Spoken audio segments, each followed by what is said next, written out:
Hello, Bede. Here we are again, and we're going to be talking about Vedanta Psychology. This is the sixth video in a series that we've been doing. How are you today? I'm good, very good, thanks, Hal. How are you? It has been a while. It has been a little while, yes. And now we're in September. Yeah, we are. September 2015. Yes, exactly. It's Time September. flies. Is it September the 11th today? Well, it depends where you are. Where I am, it's only September 10th, but you're a day ahead of me in Australia, and I'm in California. Ah, okay. All right. So what I wanted to look at today, you see, when one of the most important things about Vedanta is as we've talked about, it's a way of seeing, isn't it? Yes. And what we want to do is, what happens is that our life is full of happenings, mental happenings, interpersonal happenings, situational happenings. And it's incredibly important to be able to have a basis to look at those happenings in the right way. Yes. Okay. So that we can see them clearly. Because what happens is that, as we've discussed, when there's resistance, the basis of reaction is resistance. So when we resist how things are, we are full of reactions. We as a person become disturbed or unhappy. Okay. So you're saying that it's important to look at things in the right way in order to really diminish or minimize our resistance to life and our suffering that comes from that. Yes, quite. Okay. See, the important thing that Swami Dayananda brings about is that whenever he unfolds anything, it has a very practical effect on our lives. And what happens is that he has a vision, a way of understanding every happening in your life, an understanding that you can abide in. And when you're abiding in this understanding in any one moment, you are free from resistance. And you can also see quite clearly what is happening in front of you. And this is what I want to begin to go into. And this is just the beginning. Like, I'm going to be talking about it, but for people who are new, it takes time to really appreciate what I'm going to be talking about. But we're going to make a beginning anyway. Okay. Yeah, well, it's good to know also, just right off the bat, why are we talking about this? What's the benefit of it? And I think what you've said is the benefit of it is that you lessen or eliminate your resistance to life, which lessens or eliminates your suffering. And I think also another benefit is that when you're actually seeing things as they are objectively, you are more able to respond appropriately to them. That's a very good point, Hal. You see, when we talk about, say, for example, acceptance, we're not talking about passivity. We're talking about the basis of responsiveness. Because if I'm not receiving what is happening and allowing what is happening to come in and take up all the room in my mind, which we were talking about last time, I can't see what is happening, therefore I won't be able to respond in the best possible way. So when we talk about acceptance, we are definitely not talking about, I just accept this. Right. It's not a matter of just becoming a rag doll or a pushover or anything like that. Actually, it makes you, with acceptance and actually seeing things objectively, you can become more competent. Quite.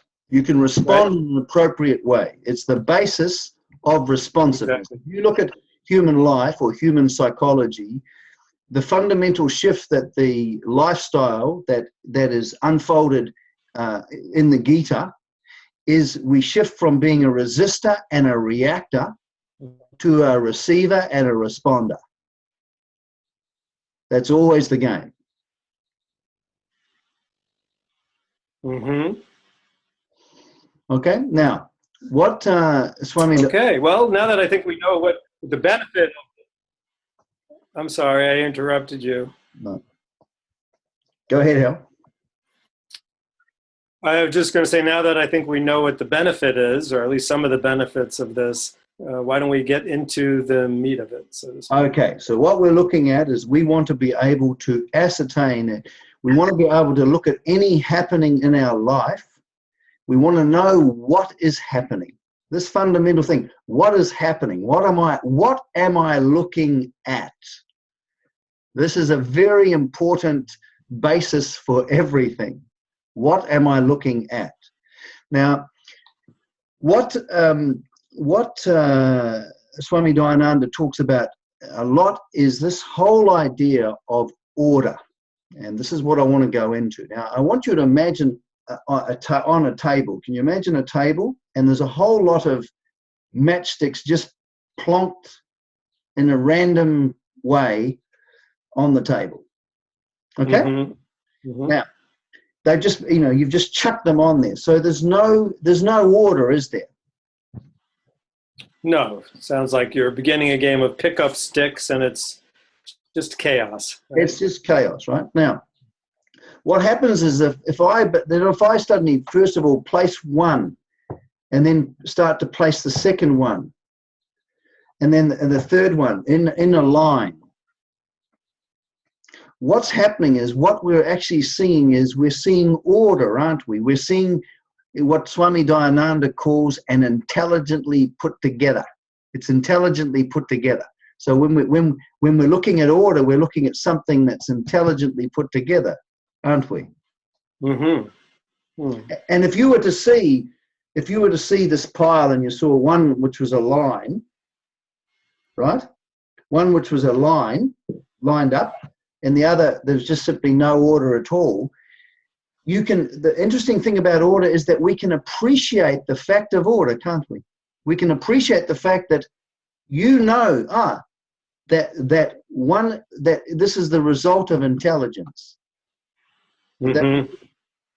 Yeah, you can tell the difference between just a sort of randomly arranged collection of stuff and something that's been put together in an orderly way because there's some kind of intelligence behind it. That seems like it's fairly apparent. Yes, you would never say, well, those different pieces arrange themselves in that intelligent order just by themselves. No, at least there has to be some sort of law or something that has created that pattern. Right. Okay. Right. And it's a very, even in Western philosophy, when people have discussed order, Aristotle had an interesting thing. He called it the disposition of many in relation to one.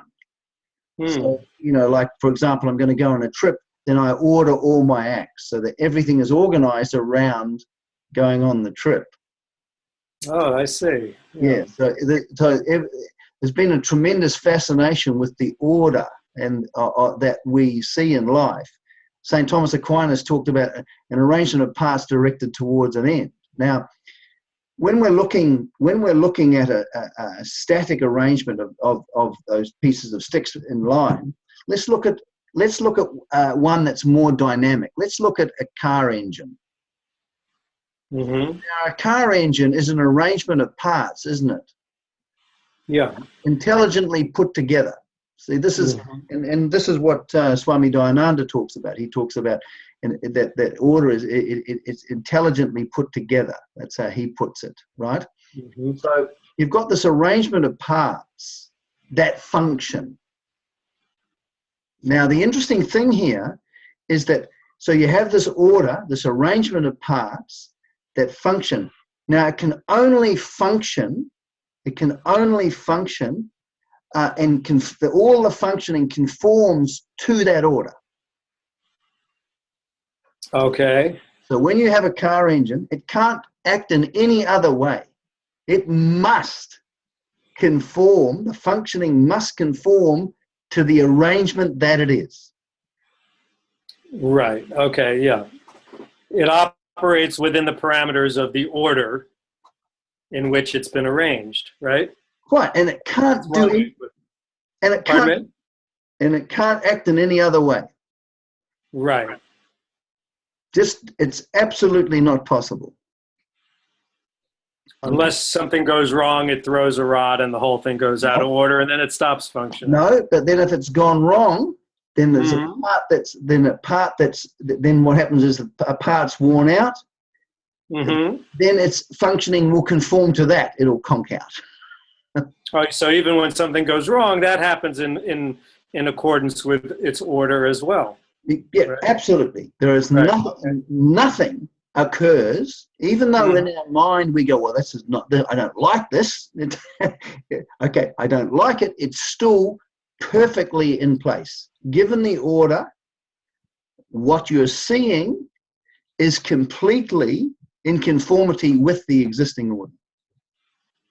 Okay. It's like you're also basically saying because there's something we call causality. So that in itself provides a kind of an order to everything, right? Yes.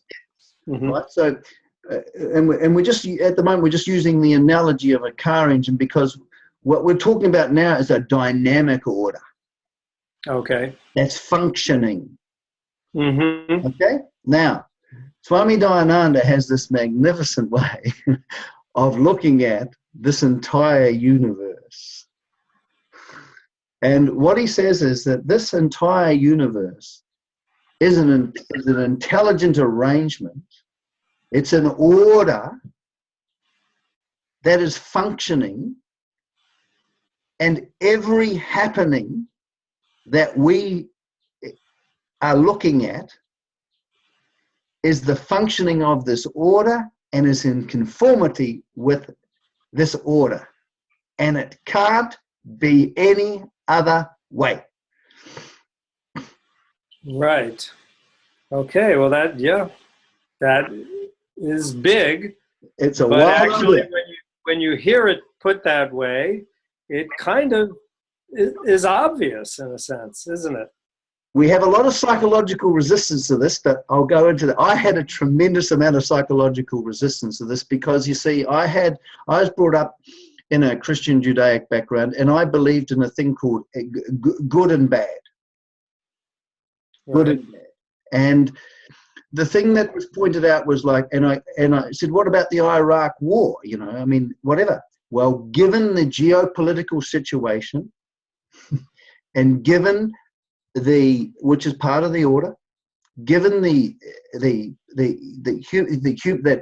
the fact that people's actions conform to their psychology every day, can't help it.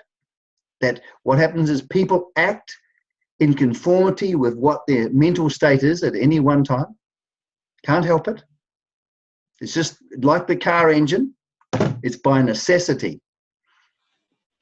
It's necessary that they act that way. Aristotle had a term, necessary. He meant something that cannot not be.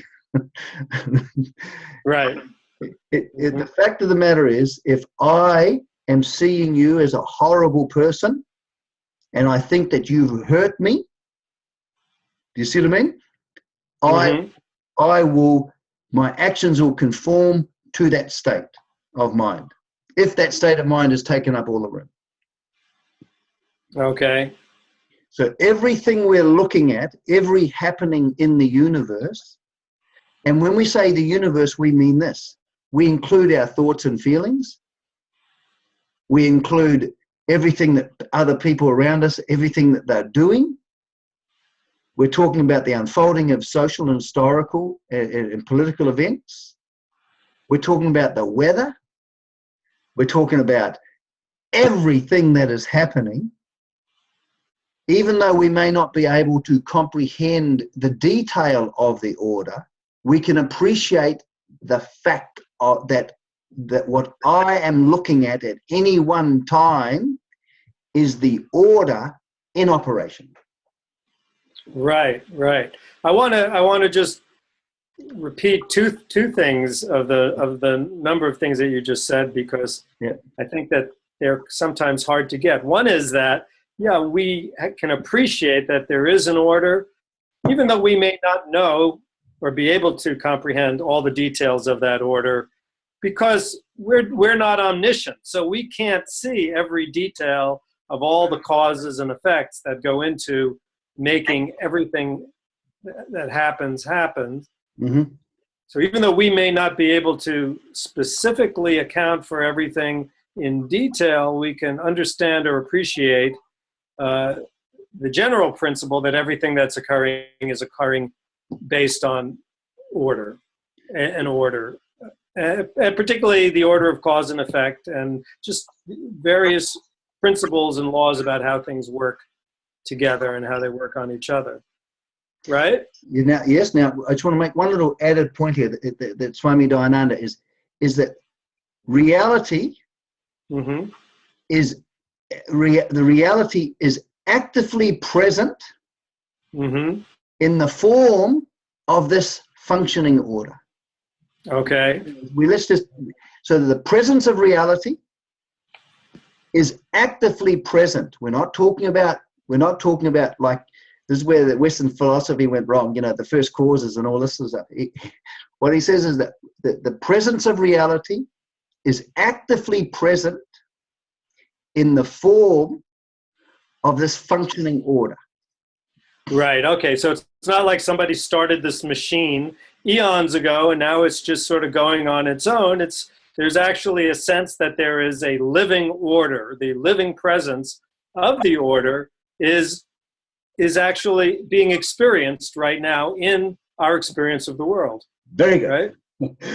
Very good. Yeah, another point I wanted to repeat or emphasize, that a point that you made that I think was, for me, a big deal when I understood it, was that this order, as you said, includes also our own internal reactions to things. In other words, it's not just the external world, but even what our emotional response to things and all the rest of it, that is also in its own way part of this living presence of this order.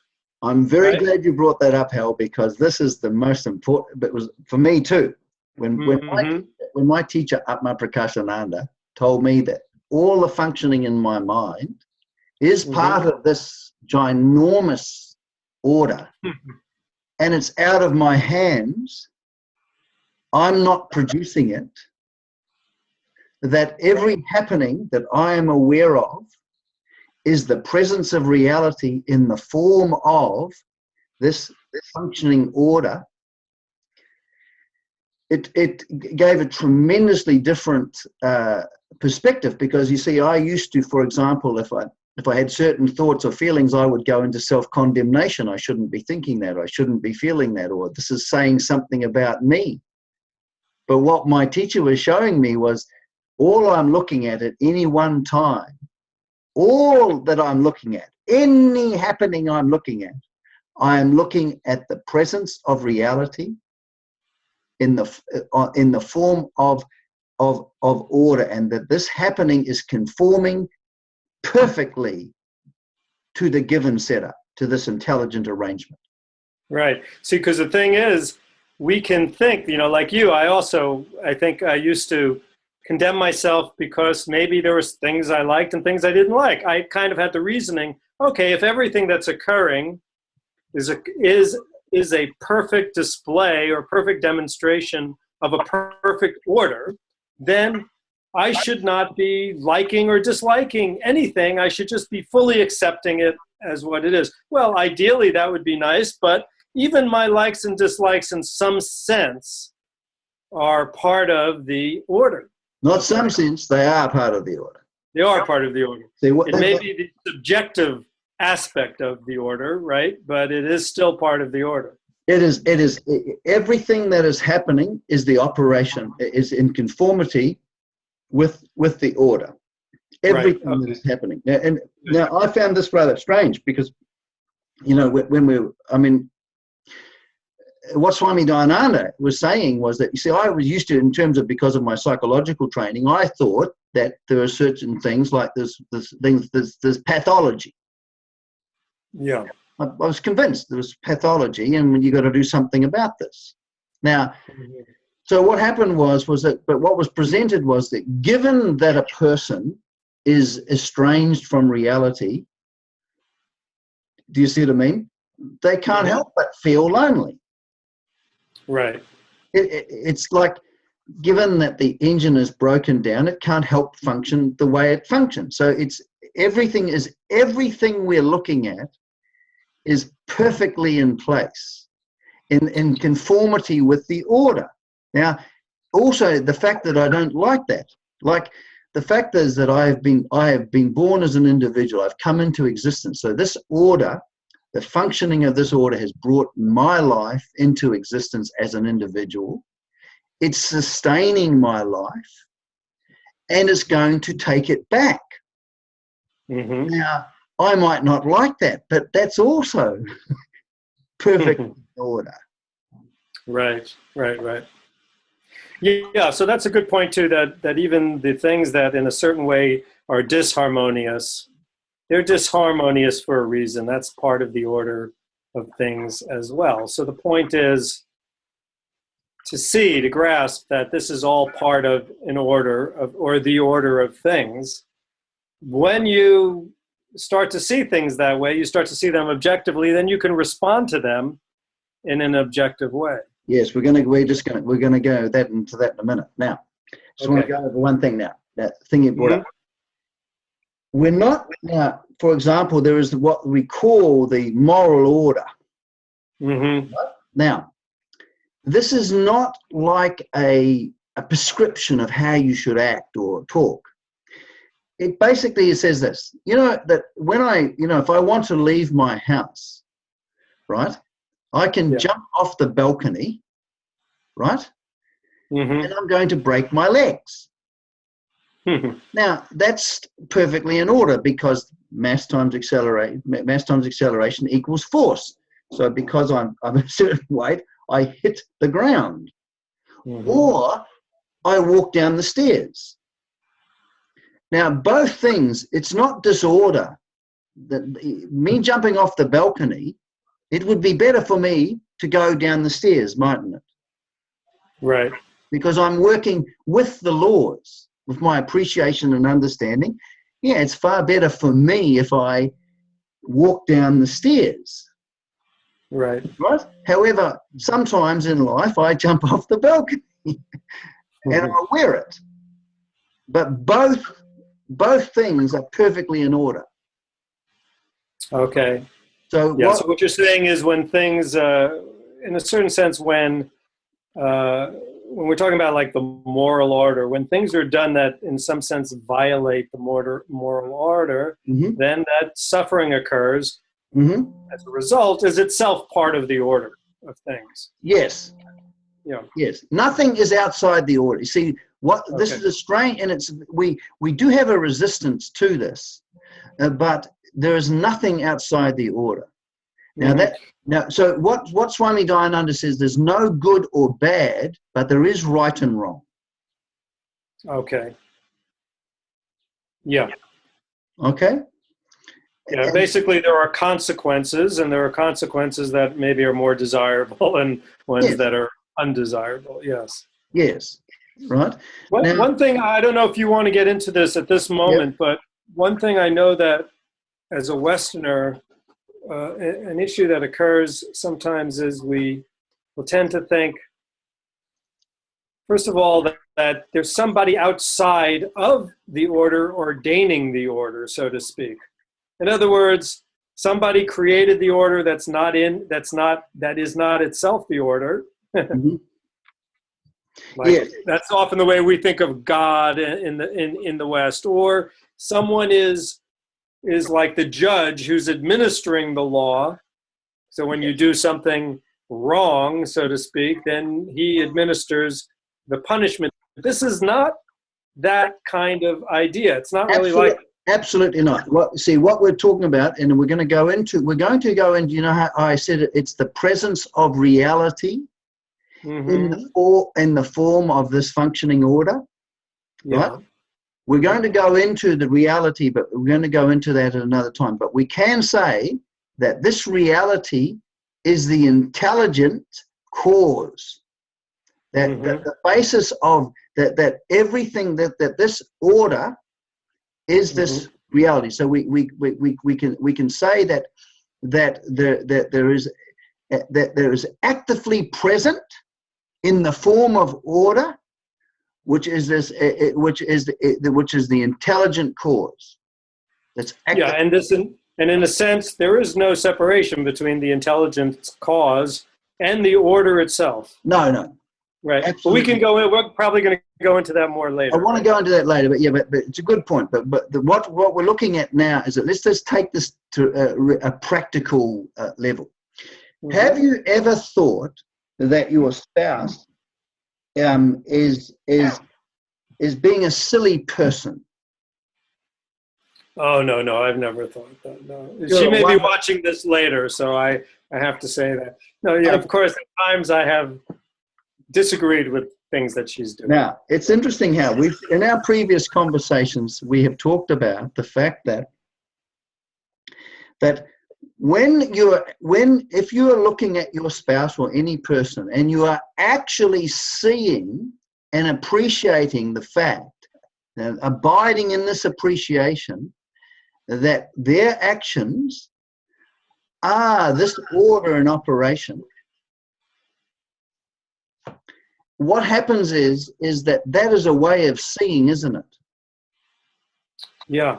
And that is now the basis of your cognition of what is happening. Right. Mm-hmm. If you are actually abiding in that. Mm-hmm. But often what happens is we often find in our practice, of course, is learning to abide in this way of seeing, so that we can see what is actually happening in front of us. So we're objective. But often what we're doing is we're seeing a silly person. We're not seeing what is happening in front of us. We projected a label, silly person. And we think that the nature of what we're looking at is called silly person. Right.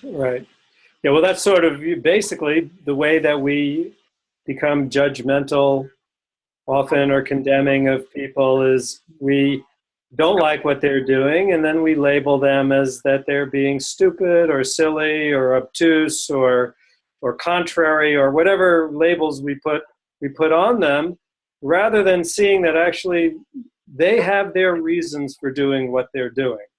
There are reasons that are governing what they're doing, just as there are reasons that govern what I'm doing. Yes, they don't have reasons, but there is reason to what they're doing, yes.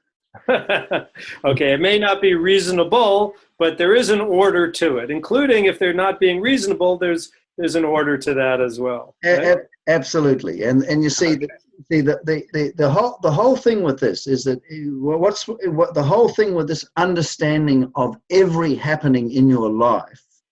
Why it's important is, you know, I told you that we talked about we have as human beings. We're going to be talking more about this because it's a huge subject. But as human beings, we have a basic experience of ourselves as self-dissatisfied, right? Mm-hmm. Then, because we're self-dissatisfied, we have ideas about how we should be, which will actually solve that self-dissatisfaction. How other people should be, so that'll solve the self-dissatisfaction. How the world will be, so that would solve. And we take these, what Swami Dayananda says, these are called ideals, and he says this is the basis of bitterness, actually. We've got these notions that we cherish because the fact that they protect us from our self-dissatisfaction.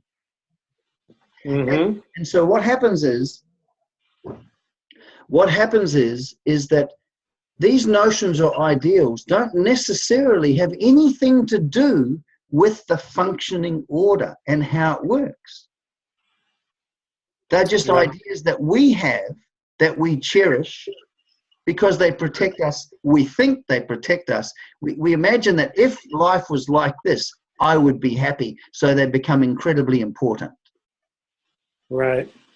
And when life doesn't fit in with these cherished notions, Because we want the world to be, we want ourselves to be this way. We want other people to be this way. We want the world to be this way. These are called in Vedanta binding desires because they bind us. And when they're frustrated, we're thrown back on our self-dissatisfaction and we become disturbed. Now, we do not in Vedanta try to fix up the mind because we see it's perfectly in order. What we rather do is we abide in an understanding of what is happening, where the subjective notions are not being projected. We're not trying to go, I won't now unconsciously project my subjective notions. You can't do that by an active decision. That's ridiculous. That's part of the order, not possible. People try. You can't decide. But if I'm actually seeing and appreciating what is happening in front of me as the functioning of this intelligent order, and that's what I'm actually seeing, and I'm seeing I'm having reactions about it, and I also see that as the functioning of the order, that everything that's happening, including my reactions, is in conformity with this intelligent order, and I have no control over that. It's completely how the order operates is out of my hands. I've only got control over action. Right. If I'm seeing and abiding in that vision, that way of seeing, I do not get lost in reaction. I'll be having reactions, but I won't be becoming reactions. Okay. Yeah. It's basically what you're saying, I think, is that it's the understanding itself, that objective kind of understanding about that everything is happening in accordance with the order of things, that in itself lessens by itself the kind of a certain aspect of the reactivity, where even if there is a reaction, because you see that reaction itself as being part of the order, you're not completely identified with it. Therefore, you don't have to necessarily act on it. Quite. Now, how Swami Dayananda puts it about binding desires, they're binding because when they're frustrated, we become disturbed. We become disturbed. Right. But if we're just having a reaction, it's not necessary that we become disturbed. We can face that reaction like the weather. Yeah. Well, that's developing a certain objectivity and a discrimination or distinction between yourself and your mental state, basically. Now, very good point. This understanding creates a distance between ourselves and our reactions. Right. This is and what you're saying is absolutely important, and it is the basis of acceptance. It's an understanding, it's an unfolding of a scriptural vision, which when becomes active in you, you can then abide in it. Once we understand this, you see, it's like anything. What knowledge does is it makes us be able to appreciate a fact. What Dayananda says, being alive to facts. But that's just the beginning. Now we can actually abide in that appreciation on a daily basis. Right. This is the whole point. And when we are in actual fact abiding in the appreciation that what I'm looking at right now is the functioning of the order, as you say, I don't become the disturbance. Yeah. I don't get lost in it because I'm abiding in acceptance. I'm not becoming the reaction. Right. And that includes abiding in acceptance of both the external order as it's functioning and one's own reactions to it without a complete identification with those reactions, right? Yes, we're talking about a vision which includes every happening in our life, whatever that happening is. And this is what's extraordinary. And then this way we are able to meet all happenings with the same kind of mind. Mm-hmm. We're not, it's not that we're deciding, I'm now going to accept. It's not an act of will.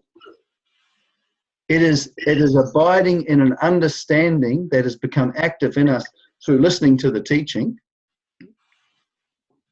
And then because it's become active in us, and we can appreciate the fact that everything I'm looking at is this order and operation, I can now abide in that way of seeing. And so suddenly I'm no longer looking at stupid idiots around me.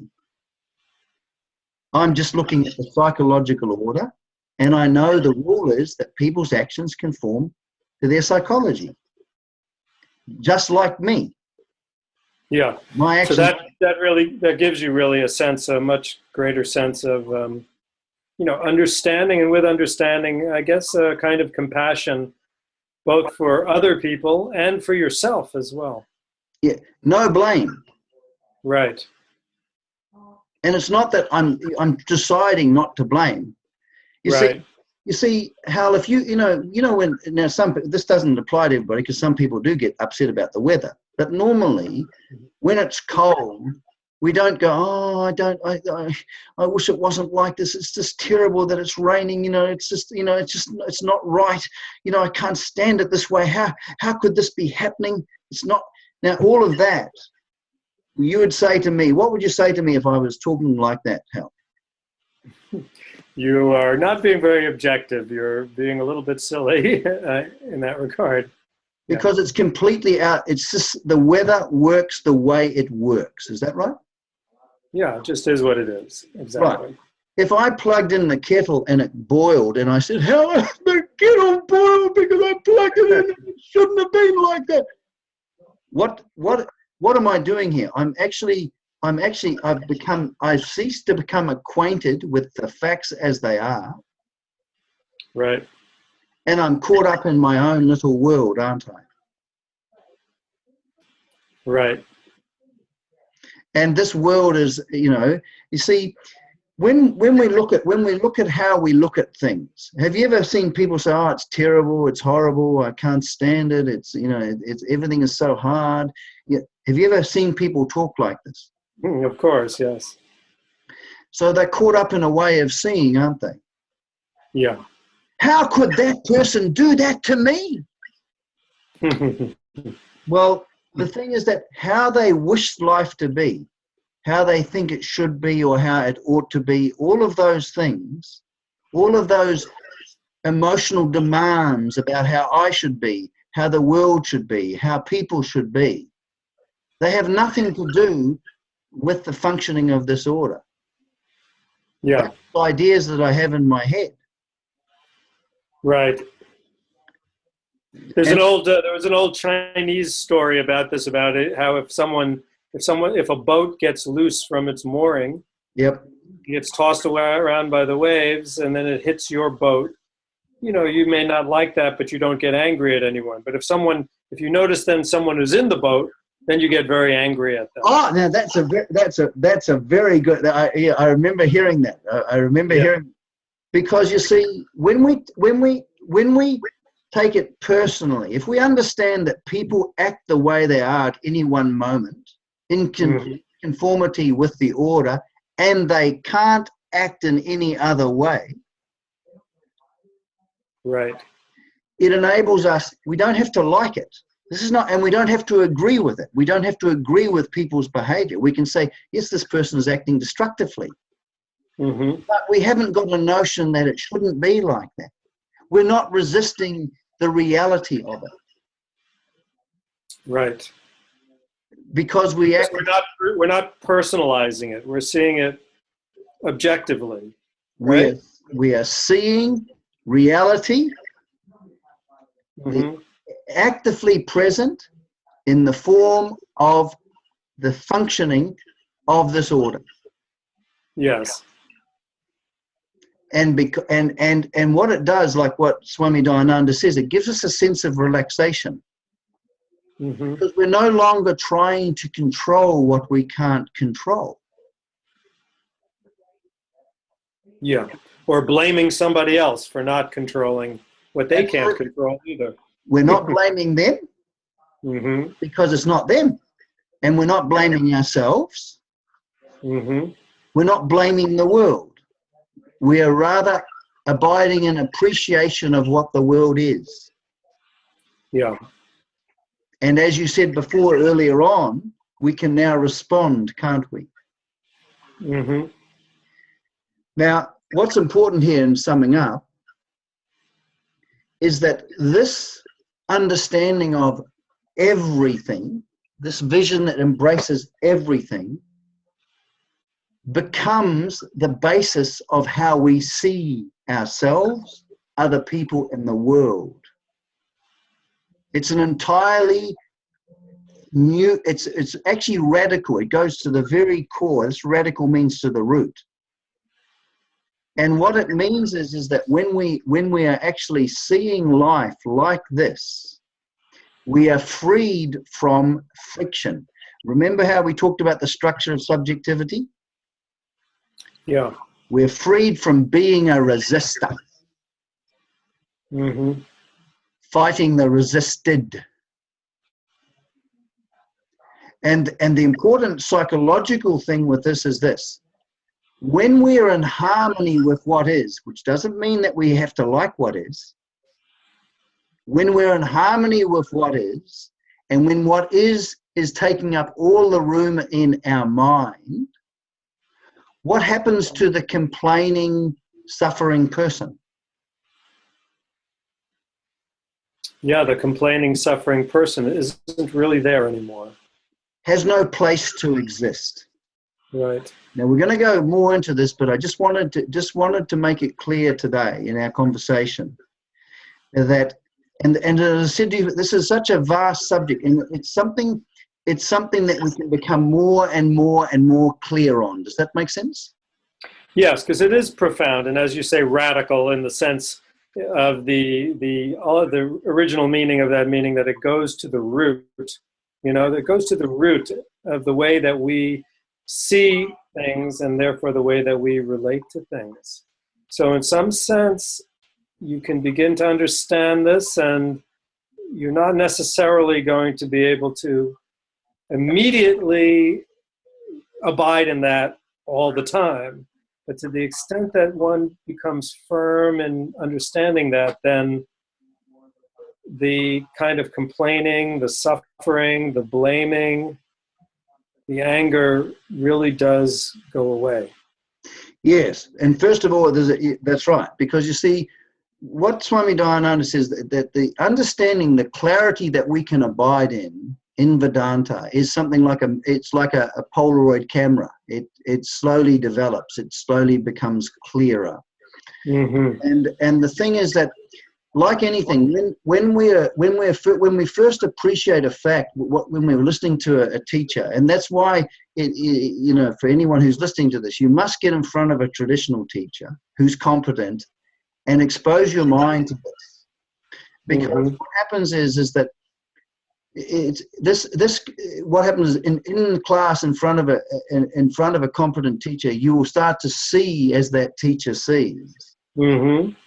But even though it's come into your mind, we've still got lots of thoughts that cast doubt on this, that can become active in our daily life. And then we have to go through this process of reflection, what they call reflection, which is resolving the doubt, so that we become very, very clear. Yes, what I'm looking at now is the functioning of the order. I'm not looking at a stupid woman or an insensitive husband. Yeah. What I'm looking at is the functioning of this order. And because, like I said, in terms of responsiveness, we not only do we see things, we learn to see things in the same way. We respond to things in the same way. We respond non-harmfully and beneficially. So we remain the same, learning to remain the same in front of everything is a very important thing, but we're going to be going on to that later. But all I wanted to say today is that this Swami Dayananda's vision of reality in the form of this intelligent order, which is actively present, operating all the time, okay, this can become the basis of the way we see ourselves, how we see other people, and we see the world, and it brings us into harmony with what is. And when we are in harmony with what is, we are, in fact, right here, right now, as we are, transformed as an individual. Yeah, great. And if I could say so, if it doesn't sound a little too sentimental or something, because there's a way in which we're talking about it. It's scientific, and it is scientific, and it's very objective. But also there's a dimension when one can begin to really let this in and abide in it, that it gives blossoming to a kind of love and compassion. Right? Absolutely. Because to be objective is, first of all, to be ourselves, and there's a significance here that is not necessarily recognized at the beginning. And to be ourselves is to be aware, and to be aware is to be full. Yes. And this aliveness that we are becomes apparent when we come into harmony with the whole. Beautiful. Okay, well, thanks very much, Hal. Thank you, Bede. Till next time. Yeah, and we'll continue on later. Okay, bye-bye. Bye-bye.